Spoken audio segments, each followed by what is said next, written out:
Hey, everybody, and welcome to Kame House Party for another week. That's right, it's the podcast where we watch every episode and iteration of Dragon Ball, and then we come on to the podcast and talk about it. I'm one of your hosts. My name is Vince. I'm one of your other hosts. My name is Aaron.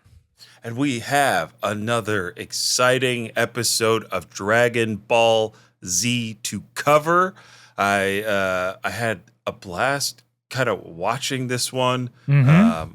I hope you all had a blast watching this one. Either way, you're going to have a blast listening to us talk about it. Why is he using blast? Keep listening to find out. But before we get into the discussion of this week's episode, this is a house party. We got to do a little Kame housekeeping, don't we? Straighten up a little bit. Yeah, Aaron's got the invisible broom out because you hate to see the help. It's so unsightly, Vince. Yes, maybe someone's watched an episode of Downton Abbey recently. So we can get into the first piece of Kame housekeeping, which is the world famous UN sanctioned. Yes. Checks, notes, Olympic Committee approved. Yes, 2028. Oh, I can't wait. You might be asking, but we're in a World Cup year. What about FIFA? We don't fuck with FIFA no more. We don't. Well, no thanks, bruv. Yeah, bruv. We don't need a peace prize. We're at war with FIFA. So now that we have that gilding of the lily out of the way, Aaron, it's time for the 1 minute roundup. I'm going to say flipping of a coin sound. Oh. Like that flip. Ting. Smooth Jack. That's the 100th coin flip you won in a row. You keep fleecing me out of money. Pay. What can I say? I'm on a hot streak. Come on. My wife's going to kill me. Let me do one more. Double or nothing. Come on, Joe. You don't really want to do this. Another double or nothing? Smooth Jack, look, I know you're a trustworthy fellow. The gambler who never cheats.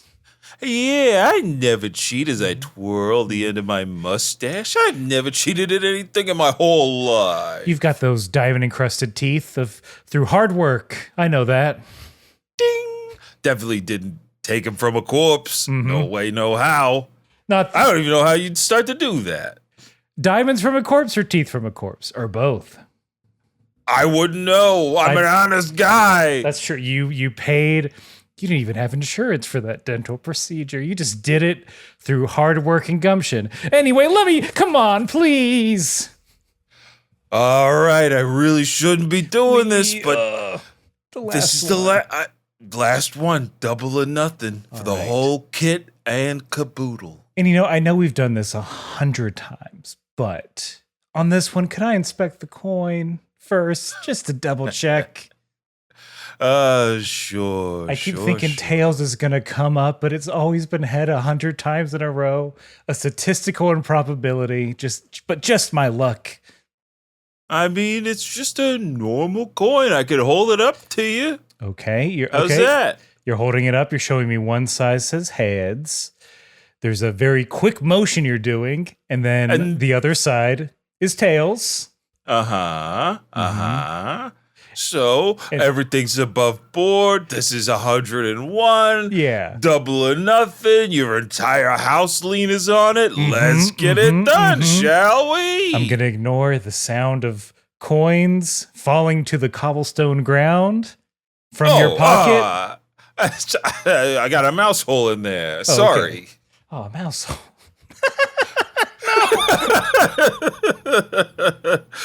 And see. The internet has ruined me for the word hole. If you know, you know.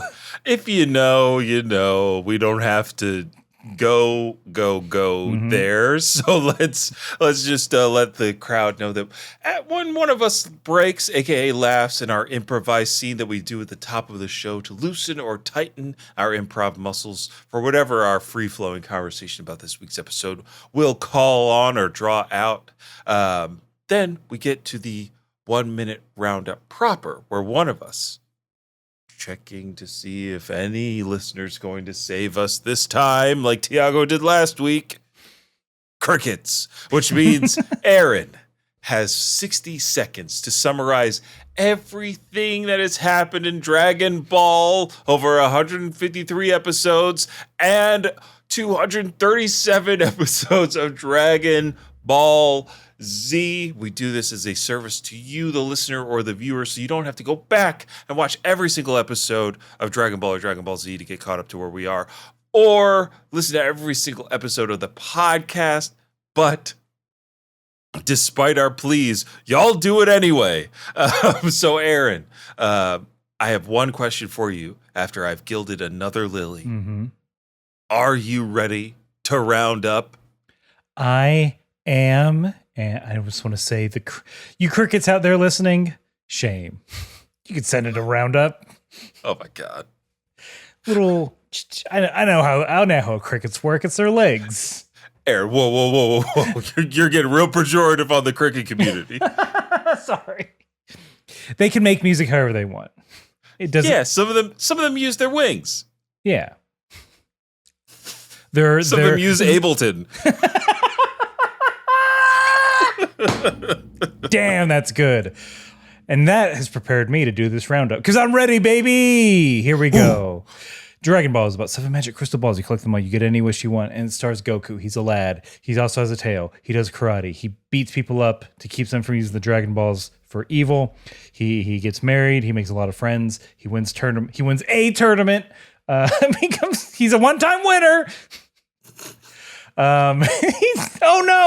So he has a kid, and then people from his relatives from space kill him. He comes back, kills them back, but all of his friends are dead, so they go to a different planet to get Dragon Balls because legendary Super Saiyan, by defeating Frieza, who was bad, comes back to Earth. There's a guy from the future. There's androids from the future. There's androids from the present. It's a whole time thing, but he defeats almost all of them except the worst android, but he gets his son to do it anyway, and then he dies instead, and then 7 years later, he comes back to Oith to do a tournament, but there's shit going on. There's a magician named Poppity, and he raised up Boo, and Boo's a pink freak that can't be beat, and Vegeta died trying to kill this pink freak. Did he succeed?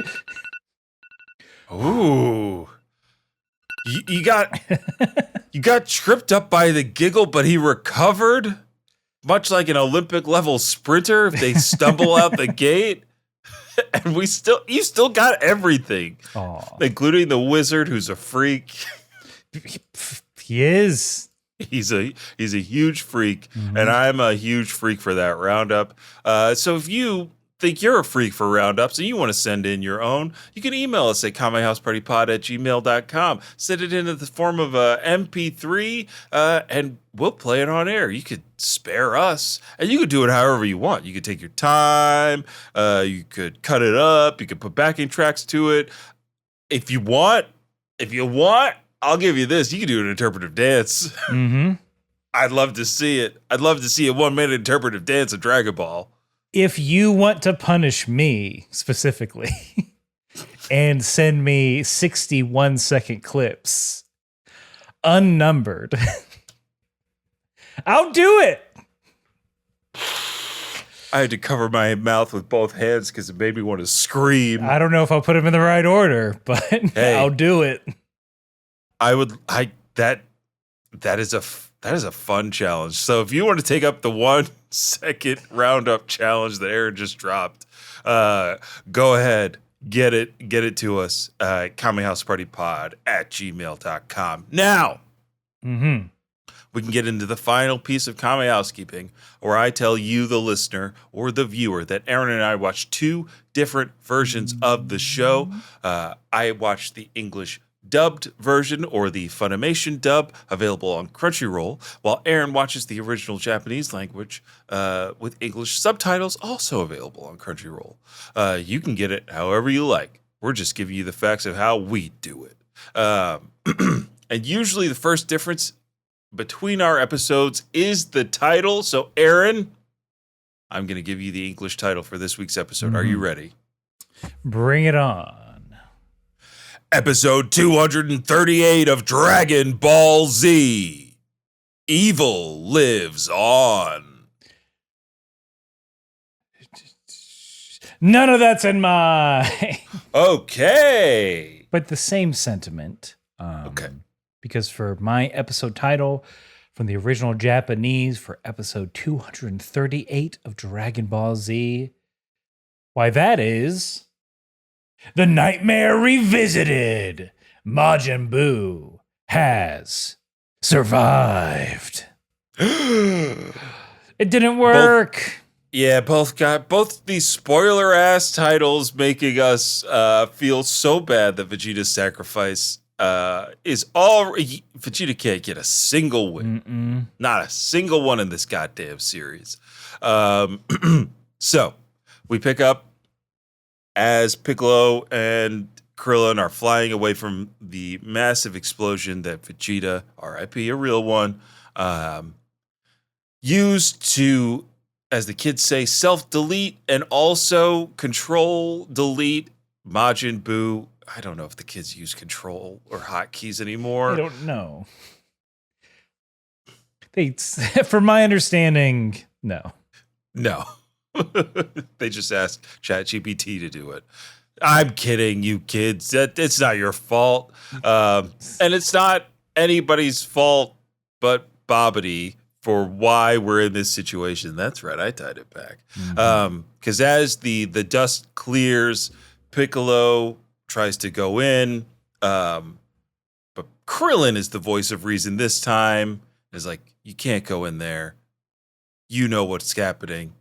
Vegeta already made his decision. You said it yourself. This is his only way to atone. No one asked him to. And Piccolo's like, fine. Can't believe I'm listening to Krillin of all people. I give good advice. Yamcha always comes for me for advice, and he always follows it. And I was gonna say, did you tell him that a yellow linen suit was cool? It is. If white linen looks good on me, Yamcha's handsome, so any color will work. You don't even know the rule of thirds, do you? No. Oh, God. I usually have full portions of meals. Oh. This guy has Thanks no to AT. game. Me? Yes, you. Look at my... Hey. No trip. Red shirt, khaki pants for a tournament? You don't think that's dope and fly? Bro, you showed up to fight looking like Jake from State Farm. I bet he's hideous. And see. I bet he's hideous. Millennial brain rot was commercials. The same way the kids now say 6, 7. Sorry if I just triggered something in your classroom. In your classroom, they got us on speaker. Maybe. In the morning as kids are coming in, I don't know. Hey, if you're playing Kame House Party at school before the kids show up, write in. Let us know. You're telling me we're not played in some sort of anime club? Absolutely. We have to have been someone did talked about in an anime club. You're not doing your due diligence if you don't find us. There is just somewhere in Kansas, they're chopping on Pocky and the little panda things. But yeah, what I was saying is that our brain rot is commercials. That's right. We're saying berries and creams over here. And we're saying berries and creams over here. We're saying and twins. We got a safe light repair, safe light replace. Yep. Mike, Adame Beats a boy. We got any more? I should. I got you. 800-588-2300 Empire. Today. They do exist. That's one of the all-timers. Here you go. Here's more vocal stim. Cadbury Bunny. They still play that shit in 480p. Hey, if it flies, buddy. It flies. This is the company that's passing the marketing savings on to you. Hey, that's right. Those Cadbury eggs haven't changed price. I feel like, you know what? I prefer a caramel egg. That's me. I think the cream filling is gross and too much. Yes, I agree. I don't think I've ever bitten into a Cadbury egg with cream filling and been like, yes, this is exactly what I want. But again, we've only had the American ones. Maybe in Europe, maybe in England. The cream is gold. The cream. Who knows? The cream is blessed by the king, it is. It's the king's cream in Cadbury. The British would have some sort of... Did we start? We did start the episode. Okay. Yeah, we're in the episode. Around okay, we can fuck around. That's because not a ton of things happen in this episode. It's just more of a... Guys, it's a reset. Yes. But... We're resetting the stakes of the game at this point. But I think we do get a nice long section of here's everyone who was at the tournament.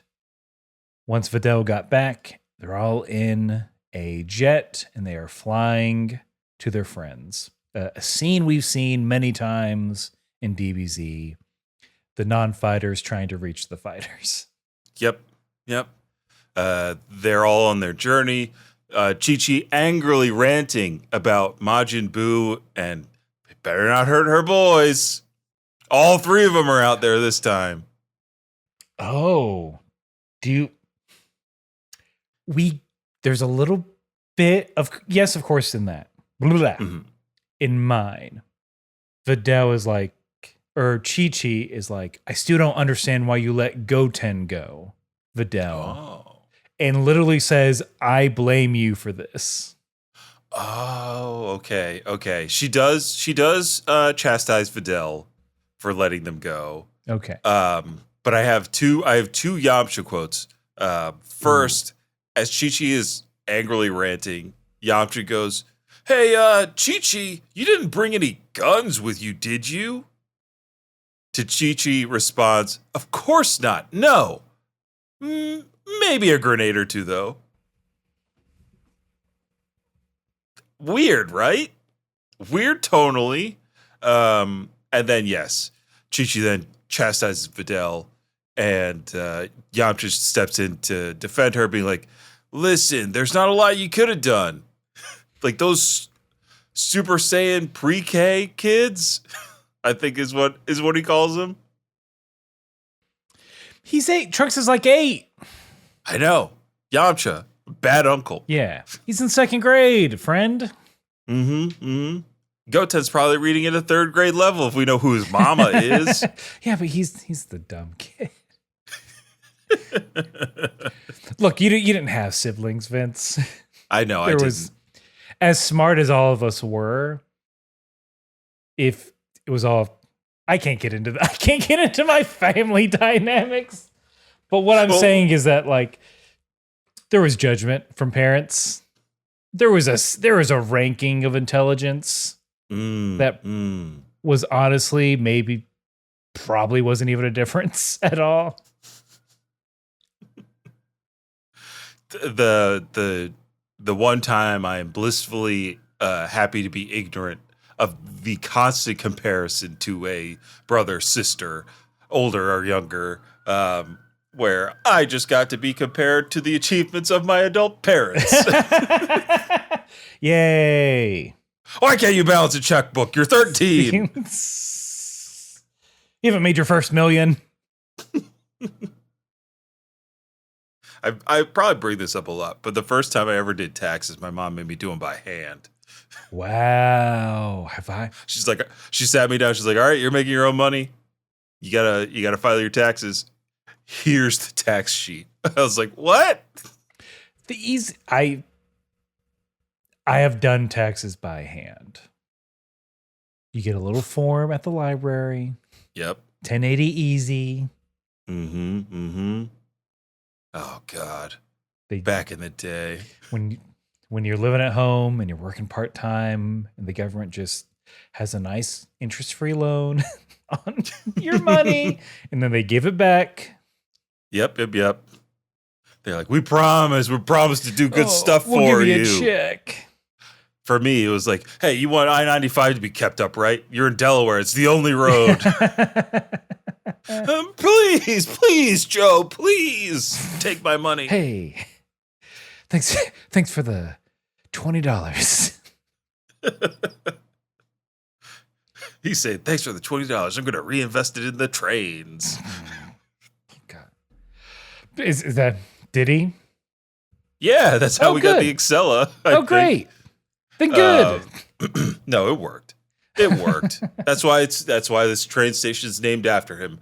Joseph Robinette Biden Station in Wilmington, Delaware. Right across the street from the Greyhound bus terminal. God. They don't call it Biden Riding or Riding Biden. Aaron. Why don't we become political consultants? It's so easy.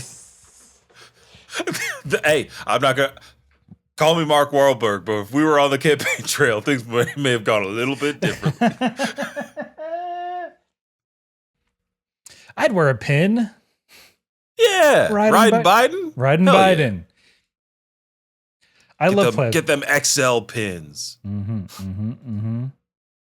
With all the proposed train maps of the United States. A picture of his face, just winking. Licking ice cream. Ice cream's good. Can't blame him.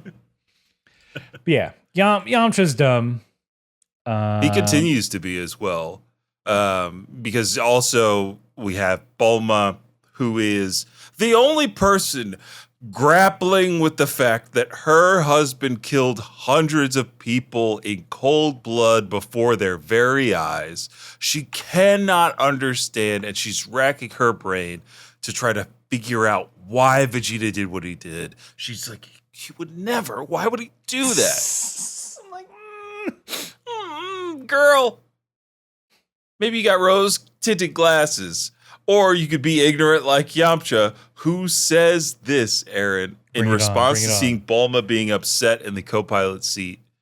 Chill out, Bulma. Look, if anyone dies, we could just wish them back with the Dragon Balls. No big deal. Yeah. Bro, you've done nothing to help. You have superhuman strength and the ability to fly, and you didn't save a single person. You didn't jump in to stop your coworker or like cozy fighter. You didn't do shit. You just wanted to gloat and be like, I would have never killed a crowd. And I love kids. I know all the Ks. Pre-K, post-K, special K. K-tamine. K-to-me. Yes. I'm on therapy. Like Elon. No, Yamcha, not like Elon. Anyone but him. His favorite guy. Oh, blah. If he's in love with Bulma, he's gonna love Elon. I mean, I guess he is chasing that bag always. But yeah, this upsets Bulma so much. Yelling, that's not what this is about. So much that the plane goes cuckoo bananas, starts to drop.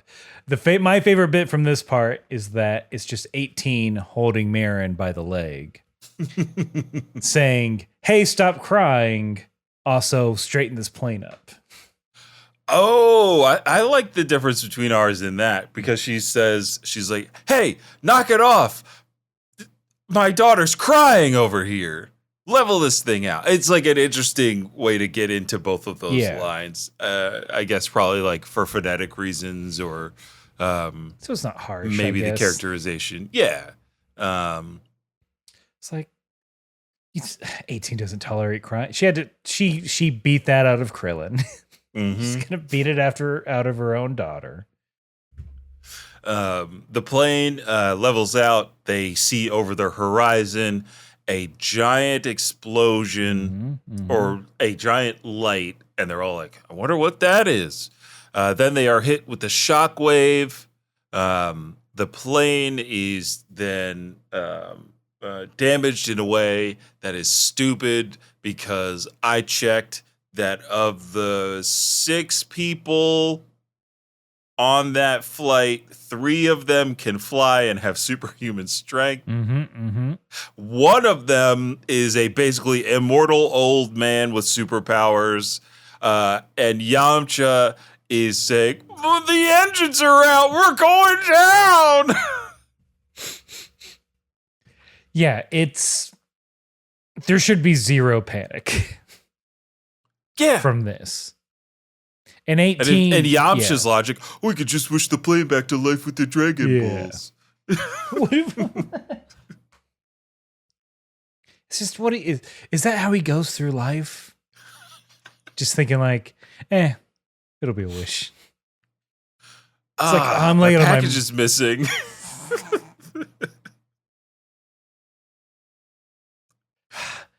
They put tomatoes on this. Give me those Dragon Balls.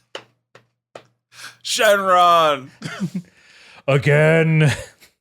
They keep messing up my order, Shenron. I wish these tomatoes weren't on my sandwich. You can slide them off. Ew, no! Shenron, I wish these tomatoes weren't on my sandwich. I'm noticing your fries are drenched in ketchup. Also, Hunt's, ew. It's different. And Hunt's is affordable. It tastes the same. No, hey, first of all, go Steelers. Second of all, no way. Shenron, did you just use an authentic Pittsburghian accent? The pit doesn't get it right. There should be more yinzers. I wish you'd say yinzer to my wish. If you're heading downtown, maybe we'd have something. You gotta saw this yourself. Oh man. Guess I just won't eat sandwiches ever again. I'm Yamcha, by the way. Wish granted. No. And scene. He's wondering if he can eat a hot dog. He's having that debate. Shenron looking on from heaven like, God damn it, this guy. I know I'm going to get a call in 30 minutes. Why am I me? This never happens to fucking Purunga. Yeah. They barely use him up there. Yeah, Purunga's always, that's why he's so jacked. He's always working out. he's got time. Man, what a sick ass design. A giant dragon as big as the sky with an 8-pack. Just the arms. And speaking of the arms, it's 18's arms that saves the day, because she is like, oh wait, I can fly and I have super strength. So she jumps out of the plane, catches it, and lands the plane. There's a little joke in there where Marin says, Mommy's flying the plane! Oh, boy. And then they button it with Yamcha going, oh, why didn't I think of that? I wrote in my notes, what a loser. Used to be so cool, Yamcha. Used to be so cool. The desert bandit Yamcha, known around the world for his wolf fang fist. Toe-to-toe with Goku. Now he's towed a gas pedal in a fucking biplane that he borrowed from his ex. Yeah. Oh, he's borrowing capsules all the time. I swear, Bulma, I'll give it back.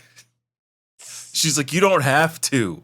We make them. It's like, I see this. This is a tub of Ferraris here. I don't care.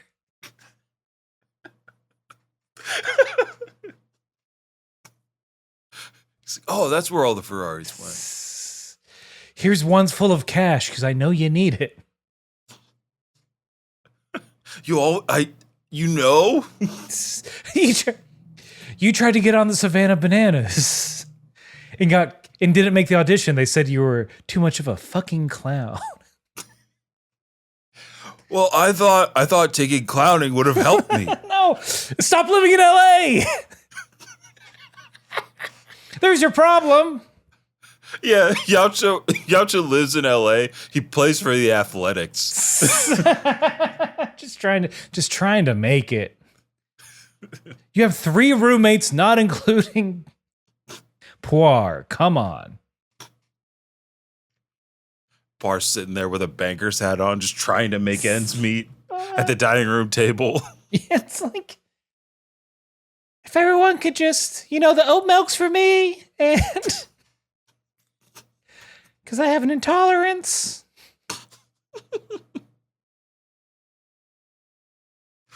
I lost where in the notes we go to commercial. There's a little bit more right before we hit commercial. Because I think, and basically this is just we have to let everyone know that Vegeta is 100% dead. Mm-hmm. Because Vegeta is now made of stone somehow. Somehow. He pulls a Palpatine. Somehow he did it. Floating in the air. Drops. Breaks into a bunch of pieces. The wind blows that dust away. And then Piccolo is like, hey, just so everyone knows, his key's completely gone. But I'm going to go in to make sure. I need to double check. Krillin, you get the fuck out of here. Take these kids, go home. Mm-hmm. In mine at least, Krillin has this little moment of like, I'm going down there too. And his hair actually looks cool for once in his life. It's blowing in the wind. Piccolo doesn't respond, and he's like, oh yeah, you're right. I can't do anything. Goodbye. I forgot. That's such a different characterization, but that is way funnier, I think, than what I get, because Piccolo's like, I'm going to make sure that Boo is gone. Krillin, you have to tell everybody what happened here. Tell them about Vegeta and that Gohan's dead. What? And then Krillin's like, wait, he does say, wait, what? Mm-hmm. And then Piccolo's like, Vegeta told me right before he died. To which Krillin, as Piccolo flies away, is just like, no fair. I'd much rather be fighting Boo. And then I wrote in my notes, because Krillin is always saddled with giving Chi-Chi the worst news. Like, Krillin has to tell Chi-Chi that Goku is dead at least twice. And he's bad at it. He's really bad at it. It took him a week. It took him a whole week the first time. Imagine how long the delay is going to be when Krillin has to tell Chi-Chi that Gohan is dead. I don't know where Goku is. And here's your only son. He's been knocked out by Vegeta. Who's also dead. Like, it's one thing to tell Chi-Chi that Goku has died. She's kind of prepared for that eventuality. But the scariest thing would be to tell Chi-Chi that her firstborn, her pride and joy, is gone. Like, she would just murder you. She'd be crying and fucking you up at the same time. The only hope would be Yamcha there going, relax, we got the Dragon Balls. And then she'd pull out a gun and shoot him between the eyes. I did have a gun, Yamcha. It's a Ruger, Yamcha. Chi-Chi, why do you have that? Didn't know they had World War II in this planet. Oh no. Look, we can't. No. We can't think about World War II because we got to go to a commercial. Oh, that's right.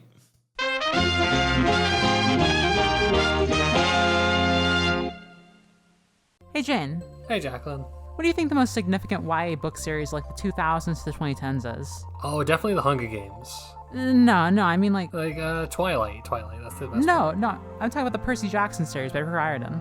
I've not heard of those. If I wanted to listen to a funny podcast about those, what would you suggest? Well, I would recommend Unwise Girls, which you and I host. This is a podcast where we reread, analyze, and frequently joke about the books of the Rick Riordan-verse. And we see why people call these the best young adult magical series of the 2000s. And we always take time to declare which characters are canonically, factually not cishet, because Rick Riordan is not the boss of us. Listen to Unwise Girls every Friday, wherever you get your podcasts. Brought to you by the Moonshot Network.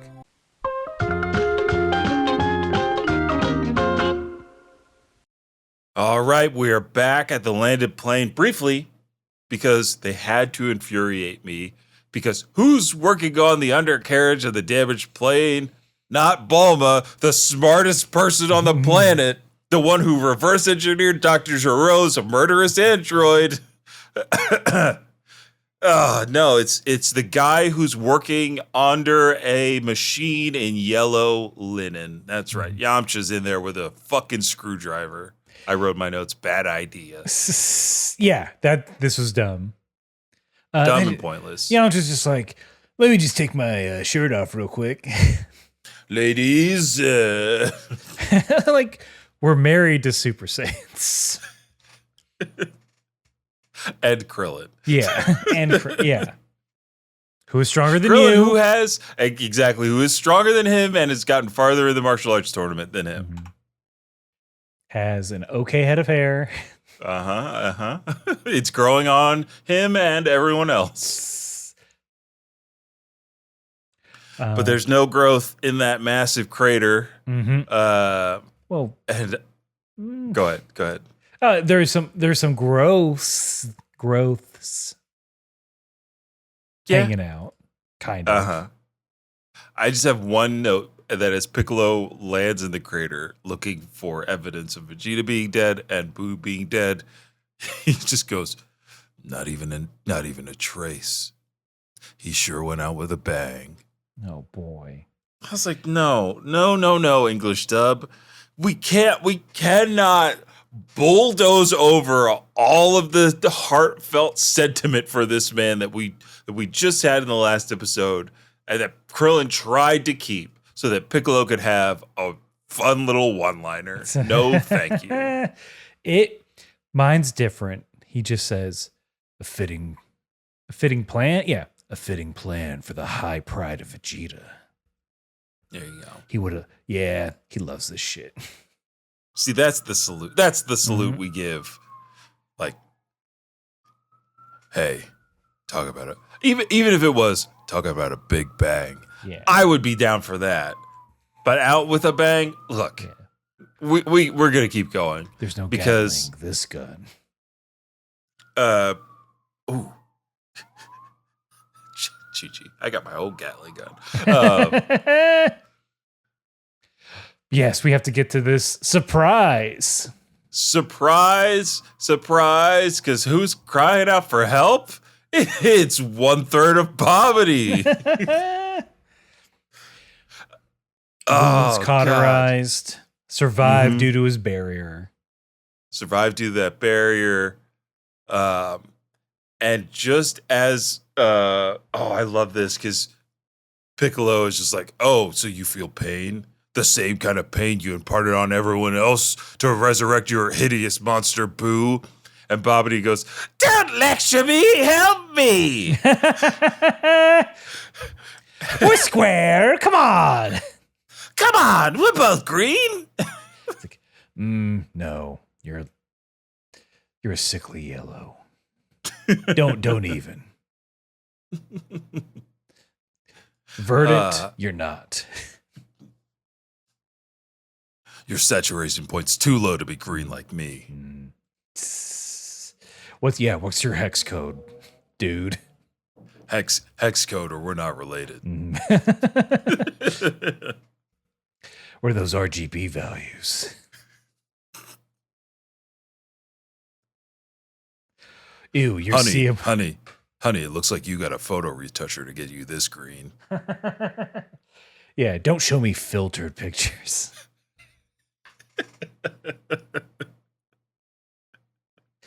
Claude, make me green, or I'll seal you up again.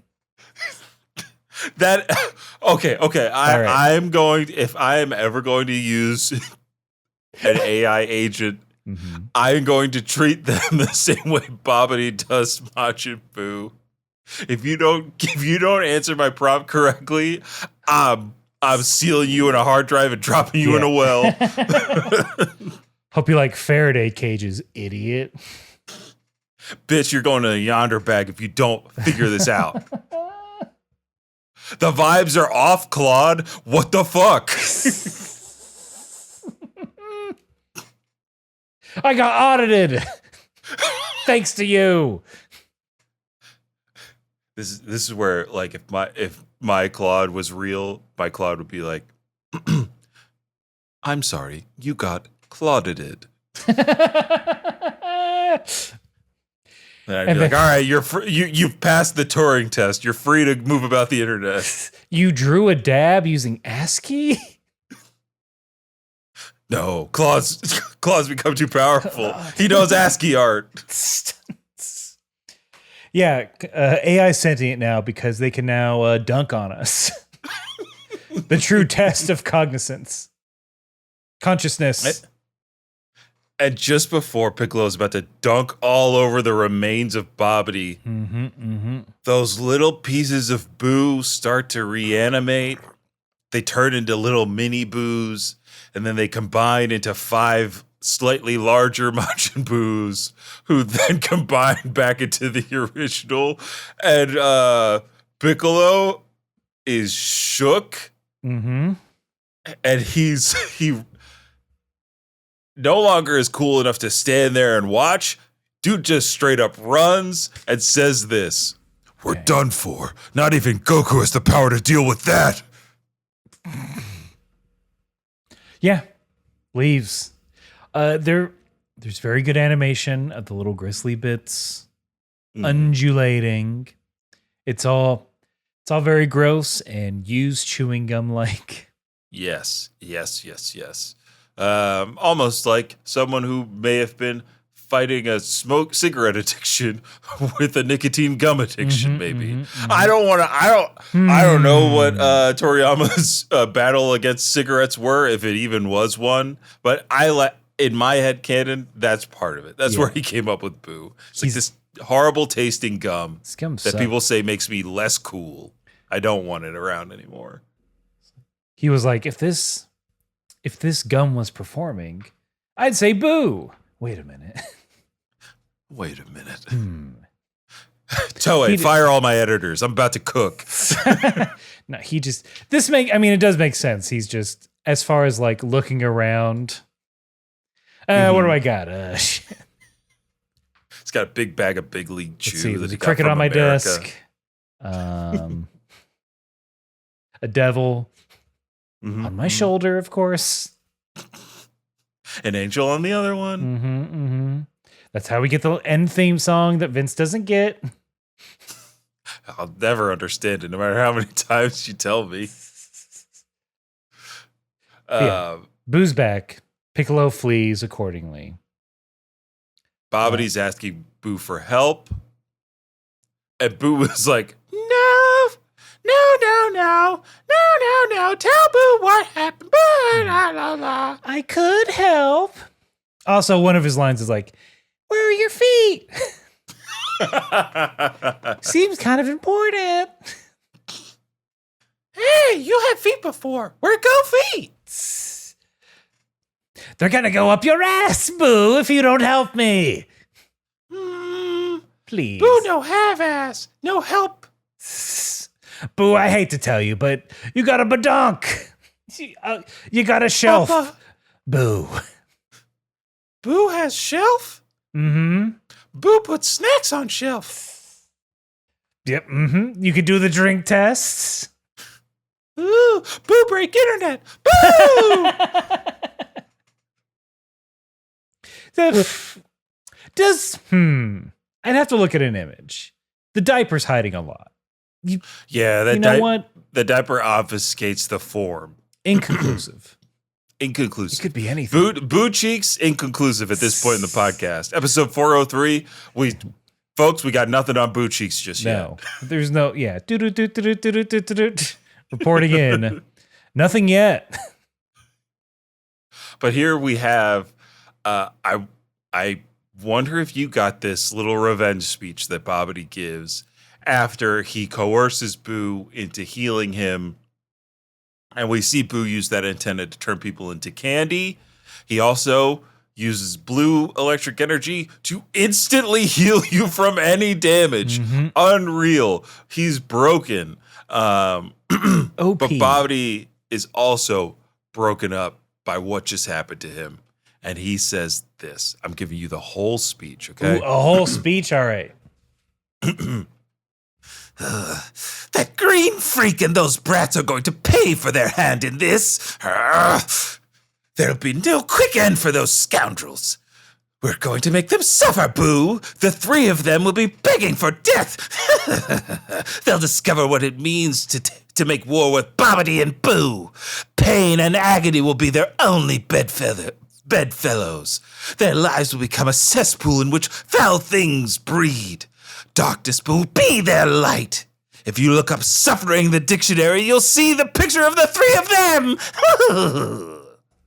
Wow. That is a rant. The line, if you look up suffering in the dictionary, you'll see a picture of the three of them. I feel like those are just alts, and he kept them all. Bobbity's voice actor had a time in the booth that day. I have ideas. Listen, I know there's like canon for what Bobbity does and doesn't know about human culture, but I have Webster's. Mm-hmm. I know about dictionaries. I have Encyclopedia Britannica, Atlas Obscura. I have all of these in my back pocket. I have that back pocket electric dictionary that wasn't thing for college. I think Palm Pilots are real at this point. Probably, yeah. That's where I wrote my notes. The Apple Newton. Ooh, holy shit! Good pull, the Apple Newton. It was this. They made a joke about it in The Simpsons. That's how I know. Oh, geez. See, my dad had a Palm Pilot. That's how I knew. He only had one kid to take care of. Way to do it. That's how you do it. But holy crap. Yeah, that rant was legendary. The Boo Saga has some of the best speeches, period. Like, everybody gets like a heightened level of speech pattern. Like, even Krillin being like himself still has very poignant points now that he's not frozen in stone. I mean, Piccolo always had bars. Vegeta came in with some bars. Goku's speech to Vegeta about what they're fighting about was perfect. And Bobbity, just like, he's everywhere. He's everywhere. He's doing all the things. Yeah. We have cut to Krillin still carrying these kids. Piccolo finally catches up to them. Starts panicking. It's just like, we gotta, the ground's not, he literally says the ground's not safe. Oh my God. We gotta get him, the commies, to the tower. Shit. He's back. Piccolo's been watching too much Netflix. Krillin, the floor is lava. Riley's just coming. Krillin. We can't just sit and watch on an elevated platform and cheer people on. We don't have the production budget. Krillin. But yeah, that, like, Piccolo is the most scared we've ever seen him. He says that Goten and Trunks, the son of Goku, the son of Vegeta, they are the only hopes we have left. The two faint stars of hope, he calls them. Oh my goodness. Mm-hmm. Did George Lucas see this episode? Is that where we got Rey and Kylo? He definitely invented both of them.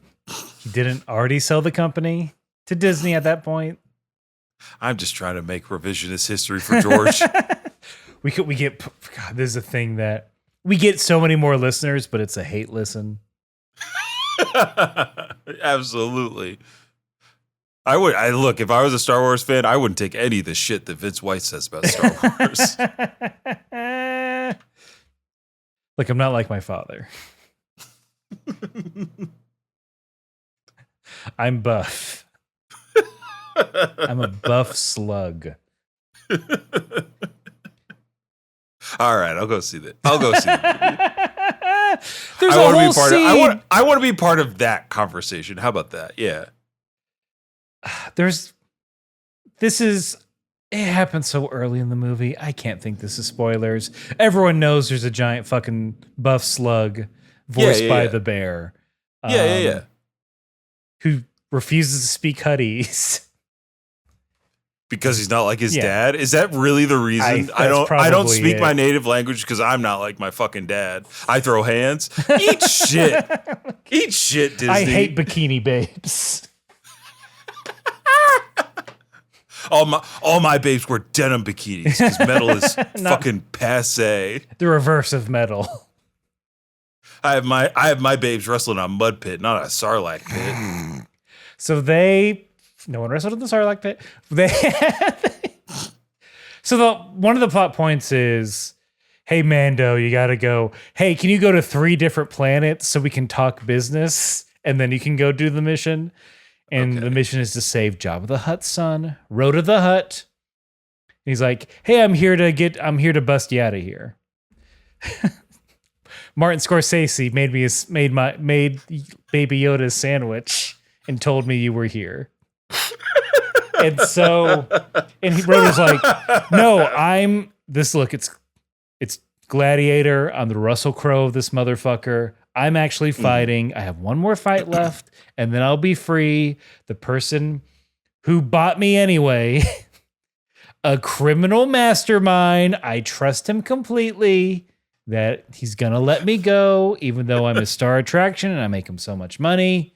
He's definitely going to let me go. So no, I'm not going to break out with you, Mando. I'm going to feed Grogu cookies instead. I'm so sorry, Star Wars fans. I'm truly sorry. I have 2 axes. God damn it. Now I don't want to see it. What? That is almost beat for beat. I think there is a storyline in Star Wars Outlaws that is like, hey, you need the setup for this mission is you got to talk to 3 different people on 3 different planets. Come on. I think in the Star Wars universe, there is logistical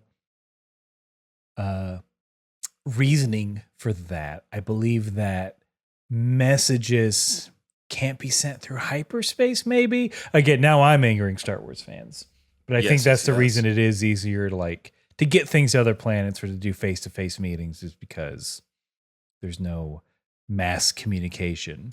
So you're telling me Star Trek has subspace comms that work nearly instantaneously across galaxies, but in Star Wars, they don't have that. I think, because I don't think they can get communications in hyperspace either. So that's why when they jump out of hyperspace and they're like, oh, where's this planet? Shit. Gotcha. Got it.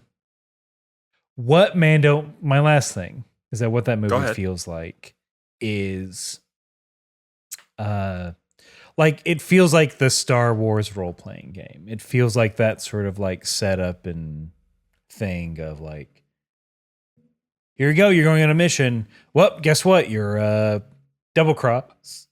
It's always a double cross. It's always a double cross. But like, does that a good movie make? No. No. Yeah, the answer is no. It was fun. But I'm being so hard on it. It's fine. It's a movie for fucking kids. yeah. Or is it? Is it really? It's Grogu. It always felt.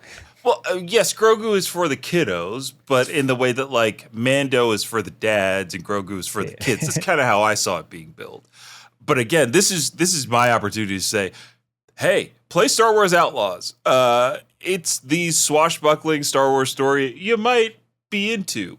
And you get agency in the way that you either double cross or triple cross somebody, or you don't.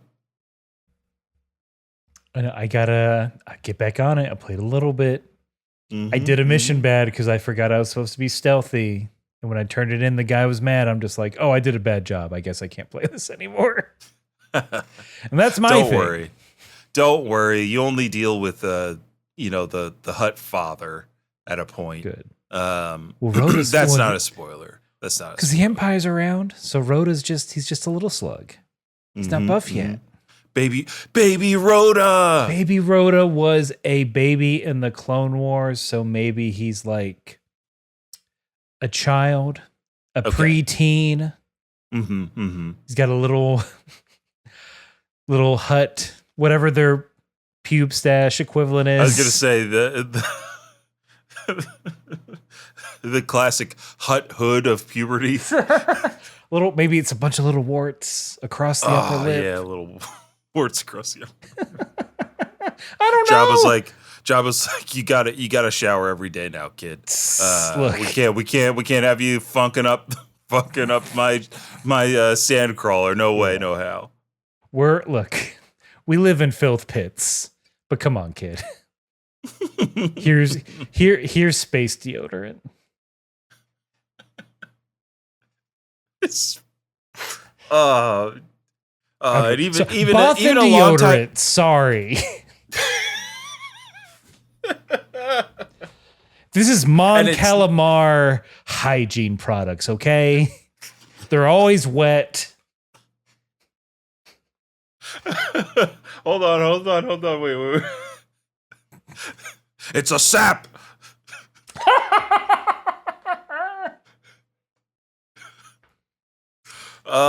It's from their mostly water-based planet because you need hydration. That is the Star Wars that I want. I want basically a Ferengi storyline, but for Star Wars, where it's all about selling goods. Speaking of one of the versions of the Star Wars role-playing game, they had an archetype that was essentially a merchant. And they were like the fast talk character. And for the little I played of that game, it was far too easy in the game to be like, hey, give me that. They're like, roll. I rolled good. Here you go. Oh. And I think the more fighty characters didn't like. I think the people were like, I would actually like to fight. Can you stop? Stop winning encounters? I'm like, this is much like the first Outer Worlds, at least. I'm just like, if you specialize in talking, that was kind of easy mode. Yeah, I think the second one, I was speccing towards more of a talkative kind of character, but the second one definitely is more like, hey, you're playing a big old RPG, do all the things, why not? And like we get in this episode a lot of different things, right? Like you said at the top, we're soft resetting the conflict between Babidi, Boo, and the Z Fighters. We know the stakes are, for some, no Goku, no Vegeta, no Gohan. How do we survive? Like Piccolo's in survival mode. He's literally in flight mode from fight or flight. we have set up that like eventually Bulma's going to learn the truth of what happened, how or why that's going to play into things. We'll find out. She senses. She does sense it. She knows something's up. Yes. I think she, in her heart, she's literally said, "Why is my heart trembling?" Yes. Ooh, that's really good. Mm-hmm. We have Bobbity and Boo on a new warpath. Literally, Bobbity is flying on Boo's back, saying, "Majin Buu, destroy everything in sight to bring out those 3 troublemakers. We're going to make this place a living hell and kill everyone, Boo." There we go. And then the last little bit of animation we get is the Supreme Kai, hobbled, damaged, saying to himself, "Gohan, you have to be alive. You just have to be." As the search for Gohan continues by the Kaioshin. And that's it. That's how we end the episode. On a dead Gohan. Yeah. On the forest, hiding a Gohan's dead corpse. What a fun one. This is good. It was nice to see everyone else, what they're up to. Love seeing 18 just solving problems. Just like, what are we? A real go-getter. She's a go-getter. She's on track to become a millionaire like Bulma. Through coercion. By any means. It's been so long, Aaron. We didn't get even a cutaway to what Hercule's doing. That's true. I guess he's out of the series forever, or maybe. Yeah, that's something that I'm thinking about. Like, how are they going to pull Hercule back into this fucking story? He'll find a way for himself. Yeah, he loves because this episode almost begged for Hercule to be like flying behind all of them in a plane, being like, I gotta know whether or not they're all faking it, or not. He doesn't, or he just doesn't care at this point. I think his fan club coming to see him was the last time we saw after his failed attempt at flight. That's right. Or humans naturally have that ability. They just forgot. Don't tell those Wright brothers. But we're the Wright brothers to wrap this episode up. Thank you for including me. Solid. So don't forget, we are sponsored by Tokyo Treat Company. So go to team.tokyotreat.com/Kame. You can get get $5 off your first Japanese snack subscription box. You get all kinds of stuff in there, like limited edition Kit Kats, snacks only from Japan. You can't get them here. What did I just have the other day? There were these ramune flavored circular, like, circular. I have wrappers too. It's fine. I'm teasing. Circular, like little, like lifesaver style candies, and I read in the packet that they're actually like a candy toy that you're supposed to use to they make whistling sounds. I love a whistle candy. What are we doing here in the States? We got ring pops? Ew. Something you put on your hands and then in your pocket? That's stupid. That you share with your high school significant other? Like, that's how you know freaks. It's real. you freaks. Get on these Japanese snacks. So head on over to team.tokyotreat.com /Kame, promo code KAME at checkout.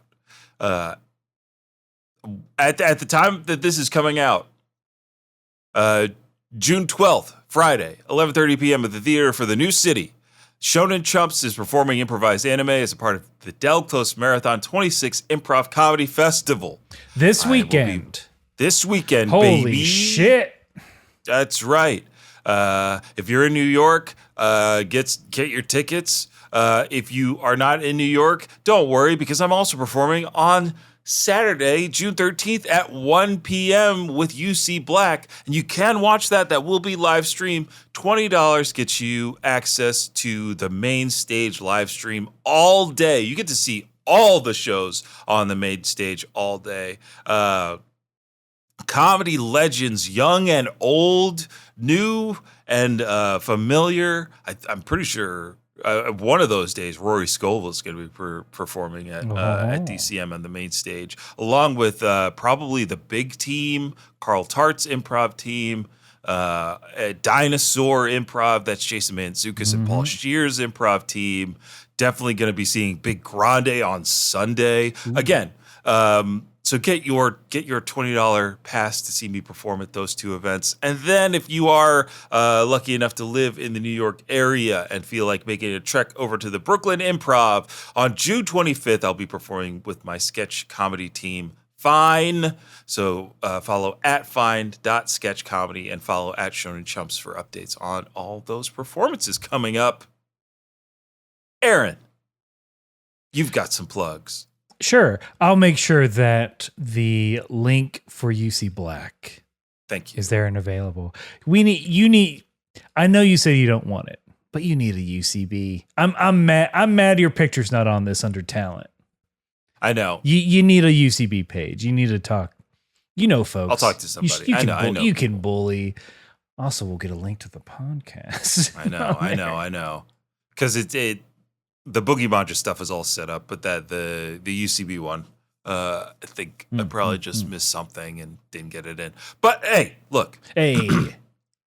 Them's the breaks. Everybody gonna know me after the weekend. The new season of Thinking Too Hard About Anime dropped this past Thursday. Big screen, small mouths. We're talking the movies, a thing I love. This past episode we talked about Red Line. Hollywood. Red Line by Takeshi Koike. It is. We talked about that. And that's it for right now. Yeah, don't forget to catch our streams if you can over there on Twitch. We're streaming every week. We got to figure out a new time to stream this week. Oh yeah, where we are playing through the Game Boy Advance classic Dragon Ball Z: The Legacy of Goku 2. It might have to be a skip, but we'll talk about it later. We might have to skip it.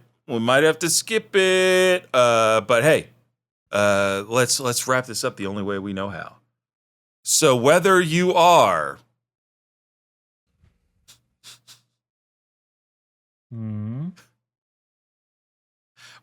falling to pieces in a crater, or you've got slams for a green man and some kids that are even greater, you gotta keep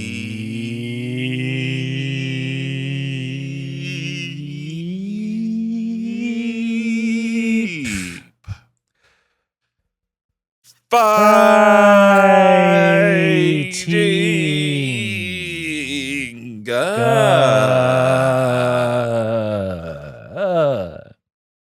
Who you calling a green freak? Me. From one green freak to another, right? Solid. Yummy, yummy,